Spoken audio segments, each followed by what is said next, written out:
boa tarde, uma boa noite, uma boa madrugada para você que está aqui conosco aprendendo mais um pouco sobre direito penal. Essa é a terceira e última parte sobre a aplicação de direito penal e trataremos um pouco sobre imunidades, sujeitos ativos e sujeitos passivos de um crime.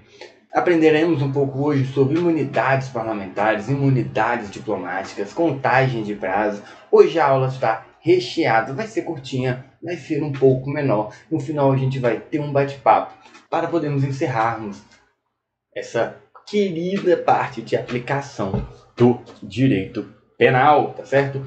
Vamos direto para a aula, vamos encerrar esse assunto. Eu sei que você está cansado, eu sei que você quer ir dormir, então vamos encerrar, vamos para lá. Tá bom? Vamos começar por aqui, sobre a aplicação da lei penal em relação às pessoas. Em regra, somente pessoas físicas serão sujeitos ativos de crime. Entende-se como sujeito ativo aquele que pratica o crime. Há apenas uma exceção, referendada pelos tribunais superiores: a possibilidade de uma pessoa jurídica ser sujeito ativo em crime ambiental. Dito isso, vamos estudar algumas peculiaridades no que se refere à responsabilidade penal do indivíduo, tá certo? Vem aqui para mim que eu vou te contar uma história. Se você não sabe, eu vou contar. A professora Priscila tem um coração muito bom. Ela é apaixonada por bichanos, assim como eu. Ela adotou um cachorro. Esse cachorro se chama Dango. Ela me mandou uma mensagem e falou: primo, chegou um cachorro aqui na minha chácara. Esse cachorro é muito fofinho, ele é muito calmo. E, se você puder, eu adoraria que você ficasse com ele, porque eu sei que você tem uma paixão igual a minha por animais. Eu falei: prima, claro que eu fico com ele. Fui lá, conheci o Dango, me apaixonei pelo Dango. Dango é um cachorro dócil. Dango é um cachorro muito calmo. Dango cresceu. Dango ficou forte. Dango ficou robusto. Dango lá em casa tem uma área enorme, uma área só dele, uma área onde ele é o rei, ele é um príncipe, ele é o juiz, ele é o cobrador de impostos, ele é tudo ali. Ali é a área do Dango, ali é o castelo do Dango, ali é o reino do Dango. O que acontece? O Dango depois ficou forte, ele ficou putaço, ele ficou bravo com terceiros. Certo? Com terceiros, com a nossa família. Ele ama a todos, ele ama a Priscila, ele ama o André, mas ele ficou indignado com quem chega perto do castelo dele, porque além de príncipe, além de rei, além de cobrador de impostos, ele é também o soldado e o general daquele rei, certo? O que acontece? Se chega um carteiro, vamos criar um caso hipotético, chegou um carteiro lá, foi colocar a carta, o Dango mordeu a mão do carteiro. O carteiro está no segundo semestre de direito. Como todo aluno de direito, cheio da pompa. Aluno de direito é uma coisa insuportável. Eu sei bem, sei da minha classe. O aluno de direito é insuportável. E por isso ele virou para mim e falou: quer saber? O seu cachorro acabou de cometer uma lesão corporal de natureza leve, porque não me impossibilitou de frequentar o trabalho por mais de 30 dias, não teve nenhum dano maior, então foi de natureza leve, foi isso que seu cachorro acabou de fazer. Eu disse: não, meu querido, se você tivesse visto a aula sobre o meio ambiente, você descobriria que somente pessoas físicas são capazes de ser sujeitos ativo de um crime. O Dango não é uma pessoa, apesar de ser um príncipe, ele não pode ser sujeito ativo de ilícito penal, tá certo? Sabemos qual é a exceção. Qual que é a única exceção? A única exceção é pessoa jurídica em razão de crime ambiental. Vamos grifar? Gostamos de grifar. Em regra, somente pessoas físicas serão sujeitos ativos de crime. O Dango não se inclui aqui. Apenas quando queremos destacar, colocamos rosa, a minha cor favorita. Apenas uma exceção: pessoa jurídica em crime ambiental. Olha só, referendada pelos tribunais superiores. Tribunais superiores é o quê? Jurisprudência. Jurisprudência a gente coloca de quê? Verde. Tribunais superiores. Ser ativo em crime ambiental, tá certo? Vamos lá. Imunidade parlamentar dos nossos queridos, quem são os detentores da imunidade parlamentar? Imunidade parlamentar são os integrantes do poder legislativo. E quem são os parlamentares no Brasil? Senadores, deputado federal, deputado estadual. No DF são deputados distritais e vereadores, tá certo? E nas cidades, os vereadores. A imunidade parlamentar deriva diretamente da necessidade de se blindar o legislativo de qualquer invasão vinda de outros poderes. Para isso, a Constituição Federal de 1988 determinou algumas imunidades parlamentares. Tais imunidades dividem-se em material e formal / processual. Material, formal. Vamos lá, vamos estudar um pouco de cada. A imunidade material está no artigo 53 da Constituição Federal de 1988. Os deputados e senadores são invioláveis, civil e penalmente, por quaisquer opiniões, palavras e votos. Segundo a STF, os parlamentares serão imunes por suas opiniões, palavras e votos, desde que inerentes à sua função. Destaca-se ainda que, para o STF, não é necessário que tais palavras tenham sido proferidas dentro do Congresso Nacional. Vale destacar ainda que, no caso dos vereadores, essa imunidade é diferente. Segundo o artigo 29 da Constituição Federal de 1988, as palavras deverão ser proferidas dentro da circunscrição do município. Aqui é bem simples, aqui é bem didático, vamos só passar rapidamente. São invioláveis civil e penalmente por quaisquer opiniões, palavras e votos. Tá certo? Segundo a STF, os parlamentares serão imunes, desde que inerentes às suas funções. Vamos colocar de verde? Como é jurisprudência, nós colocamos de verde nessa nossa aula para o cérebro entender do que se trata, tá certo? Destaque-se ainda que para o STF não é necessário que tais palavras tenham sido proferidas dentro do Congresso Nacional. Não é necessário que tais palavras tenham sido proferidas dentro do Congresso Nacional. No caso dos vereadores, vamos falar rapidamente, é um pouco diferente. Por quê? Porque precisa ser proferida dentro da circunscrição do município. O que é a circunscrição do município? É a extensão territorial do município. Agora vamos falar da imunidade formal. A imunidade formal é aquela imunidade que eles possuem no rito de processos, tá certo? Para evitar prisões indevidas, prisões por perseguição, tá certo? Um deputado ele tem essa imunidade porque ele precisa, às vezes, legislar contra o interesse do executivo. O chefe do executivo, que está ali comandando a polícia, o exército. Então, assim, é necessário que haja uma blindagem contra essas interferências. E como é que a Constituição, como é que a nossa Carta Magna, ela trouxe essa blindagem? Ela trouxe o seguinte, falou assim, olha só, desde a expedição do diploma, os membros do Congresso Nacional, eles não poderão ser presos, exceto na situação de prisão em flagrante de crime inafiançável. Nesses casos, o que acontece? Nesse caso, os autos serão remetidos dentro de 24 horas à casa respectiva, para que, pelo voto da maioria de seus membros, vão marcar de roça, pelo voto da maioria de seus membros, resolva sobre a prisão. Essa imunidade diz respeito à possibilidade de prisão e o segmento processual de ações contra deputados e senadores.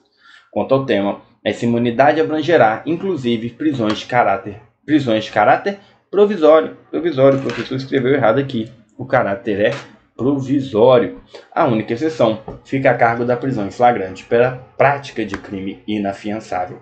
Vamos ver aqui a instauração. Vamos ver aqui, 2004, CESP-STJ, a instauração de inquérito policial para apuração de crime praticado por parlamentar é compatível com o Instituto da Imunidade Formal. Certinho, a gente viu que a prisão é incompatível. Ou a abertura de inquérito? É sim compatível. É sim compatível.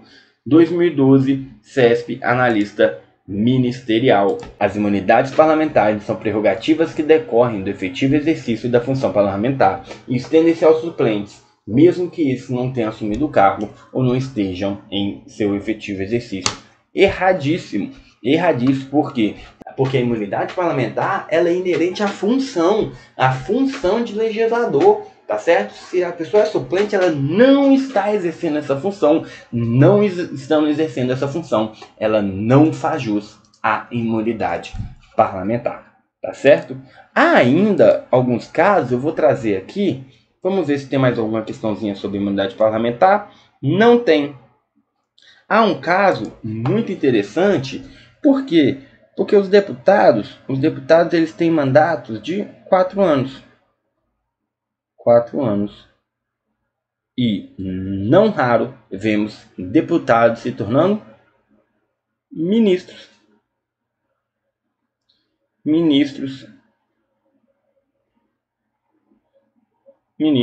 quando se tornam ministros, eles não perdem o mandato. Como assim? Então, se eles não perdem o mandato, professor, se eles não perdem o mandato, quer dizer então que eles continuam com a imunidade parlamentar? Não continuam.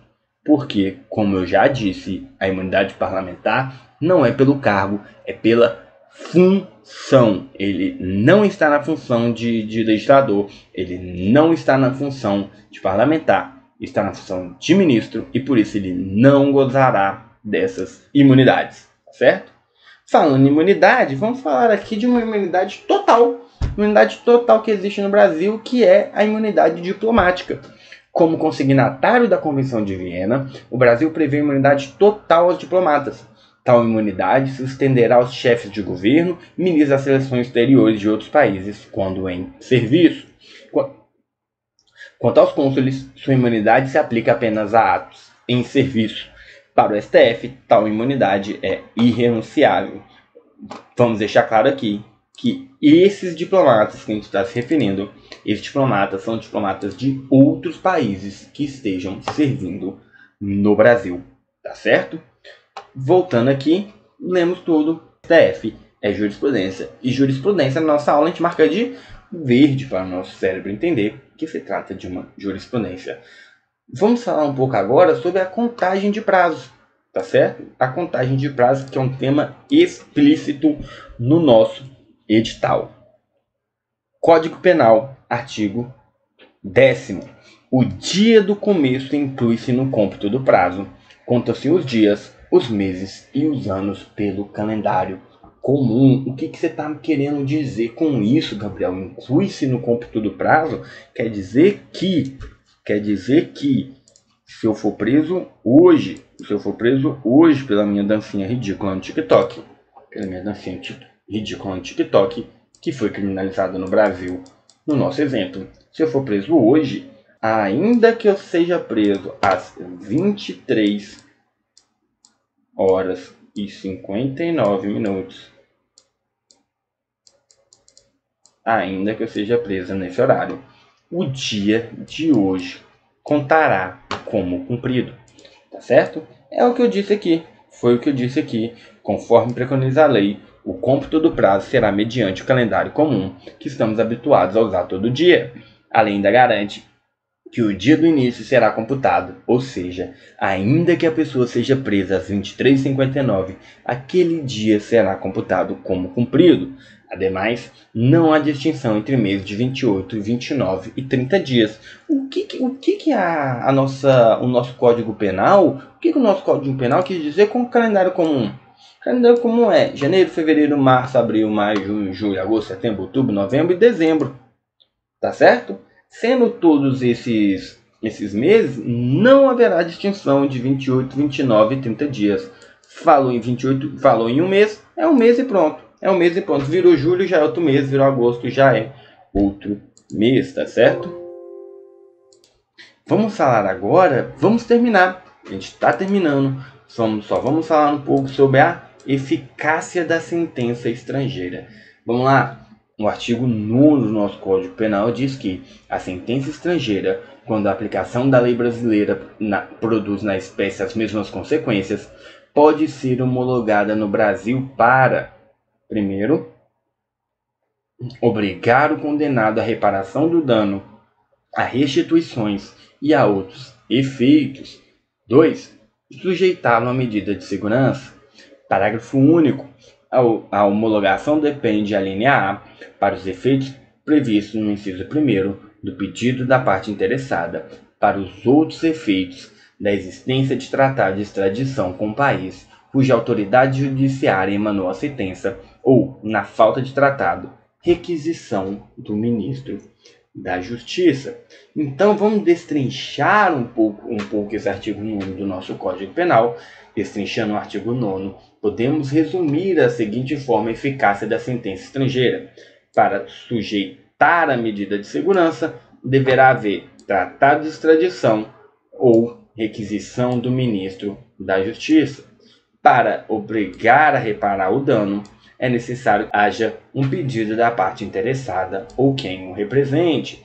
Vamos lá. Para essa sentença ter eficácia no Brasil, é necessário que ela seja homologada. E a quem cabe essa homologação? Vamos ver no artigo 105 da Constituição Federal, que compete ao Superior Tribunal de Justiça a processar e julgar originalmente a homologação de sentenças estrangeiras e a concessão de exequatur, as cartas rogatórias. Tá certo? Certinho? Vamos para lá. Olha só, a condenação anterior por crime no Brasil ou no estrangeiro gerará reincidência. Veja bem, preste atenção.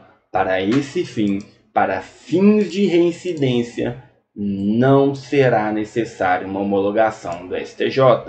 Agora, vamos elucidar duas coisas. A primeira é que, em hipótese alguma, haverá homologação penal para fins de cumprimento de pena. A segunda é que, consoante o entendimento do Superior Tribunal Federal, só se homologará a sentença proferida no estrangeiro com a prova de que essa sentença transitou em julgado. É o entendimento do STF, colocamos em verde. Tá certo? Vai vir algumas questões, vamos massacrá-las como bons alunos que somos. Superior Tribunal de Justiça é quem detém a competência para homologação de sentença estrangeira. Fácil assim? Fácil assim? Certíssimo, certíssimo, certíssimo. Vamos para outra questão. A homologação de sentença estrangeira para obrigar... Vamos para a próxima. O ano era 2013. Era uma prova do CESP para o MPU. A homologação de sentença estrangeira para obrigar o condenado à reparação de dano, existe isso? Existe essa possibilidade no nosso ordenamento jurídico? Existe. Ok. O que ela requer? A existência de um tratado de extradição com o país cuja autoridade judiciária emanou a sentença? Não. Não. Quer subir lá? Vamos subir para ver do que se trata. Obrigação de reparar o dano será necessário um pedido da parte interessada ou quem o represente. Então essa questão está errada, erradíssima. Vamos para a nossa última questão dessa nossa deliciosa aula de hoje. Auditor de controle externo, prova de 2012. A eficácia da sentença penal condenatória proferida no estrangeiro depende de homologação tanto para obrigar o condenado à reparação do dano, a restituições e a outros efeitos civis, quanto para o reconhecimento da reincidência. Até aqui, ó, tava ok, mas aí o examinador falou, quer saber? Vou fazer essa questão ficar errada. E como eu vou fazer isso? Alegando que para ter reincidência deverá ser homologado. E vimos que isso não é necessário. Questão errada. Vou trazer a câmera aqui um pouco para mim. Gente, chegamos ao final ao final dessa nossa aula de três blocos sobre a aplicação do direito penal, tá certo? Trouxe vários exemplos, trouxe várias situações para que você possa entender do que se trata. Vou repetir, eu estou batendo nessa tecla diversas vezes.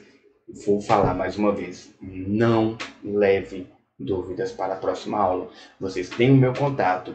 Quem não tiver o meu contato, mande uma mensagem para o professor André, coloque no curso, diga: professor, eu preciso contato do professor Gabriel, eu preciso tirar as minhas dúvidas, e eu responderei o mais rápido possível, tá certo? Não se esqueça das suas revisões, não se esqueça das suas questões, não se esqueça de contabilizar tudo, de anotar tudo. Lembre-se, acima de tudo, que o que não se mede não se administra, tá certo?